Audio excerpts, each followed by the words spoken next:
existe plusieurs signes d'alerte qui peuvent orienter vers un trouble de l'audition chez l'enfant. Ces signes sont polymorphes et trompeurs. Il peut s'agir de réactions anormales au son et à la voix. Un enfant qui a une surdité légère va être gêné en cas de bruit. Il aura tendance à augmenter le volume de la télé, par exemple. Si la surdité est plus sévère, en cas de surdité modérée ou sévère, l'enfant n'aura pas tendance à percevoir les bruits et les sons légers et modérés, mais pourra par contre percevoir des bruits forts, tels un aboiement d'un chien, par exemple. C'est surtout dans la surdité profonde que les signes sont les plus alarmants. Ces signes vont varier en fonction de l'âge. Plus tard, il ne pourra pas désigner les parties de son corps, vers l'âge de 2 ans. Ensuite, il ne pourra pas comprendre des consignes complexes, ce qui va se traduire par des difficultés scolaires, par exemple. Les troubles de l'audition peuvent aussi se traduire par des troubles du langage ou des retards de langage. Alors, ces troubles du langage vont varier selon la date d'apparition de la surdité par rapport au stade de développement du langage. Il faut s'interroger devant un enfant de 1 an qui n'a pas un jargon modulé, qui ne produit pas des mots qui sont compréhensibles. Il faut aussi s'interroger devant l'absence d'association de 2 mots à l'âge de 2 ans.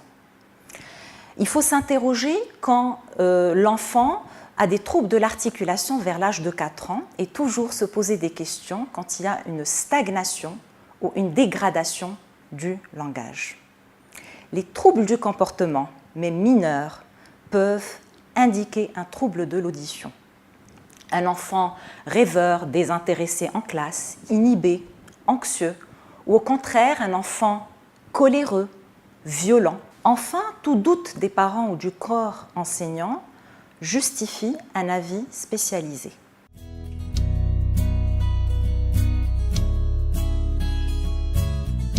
Il existe des facteurs de risque des troubles de l'audition qui justifient le dépistage de l'audition dès la naissance.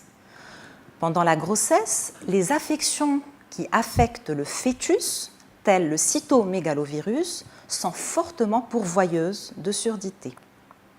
Les bébés de faible poids, les prématurés, les malformations de la tête et du cou, les bébés qui séjournent en réanimation pour une détresse respiratoire, pour une infection, pour un ictère néonatal, l'utilisation de médicaments toxiques pour l'oreille. Les méningites entraînent des troubles de l'audition dans 14% des cas. Les traumatismes de l'oreille, que ce soit avec les sons forts ou suite à une chute, par exemple.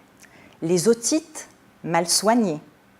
Enfin, les cas familiaux de surdité et les mariages consanguins augmentent les risques d'atteinte par une surdité génétique.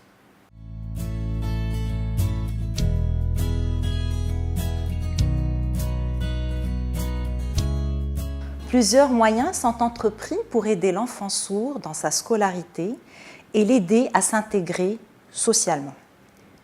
Ces solutions s'intègrent dans le cadre d'une prise en charge pluridisciplinaire où les résultats seront d'autant plus meilleurs que la prise en charge est précoce, d'où l'intérêt d'un diagnostic précoce et d'un suivi ORL de l'enfant sourd le long de son parcours scolaire. Alors, il faut toujours commencer par une guidance et un accompagnement parental adéquat.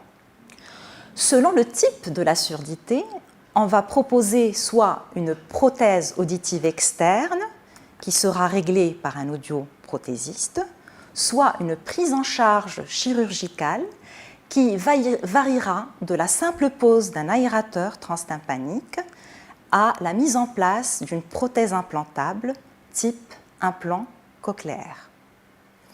Il faut toujours commencer et faire régulièrement des séances d'orthophonie. Au besoin, on peut proposer un suivi psychologique. Enfin, il faut sensibiliser le milieu scolaire et la société civile aux problèmes de la surdité. Il faut adapter les locaux dans les écoles en termes d'isolation sonore, sensibiliser le corps enseignant à l'emplacement de l'enfant dans la classe pour qu'il puisse tirer profit de la lecture labiale, utiliser certains moyens qui facilitent la réception de son, tels que les microphones, et enfin espérer que notre programme national de la surdité voit le jour.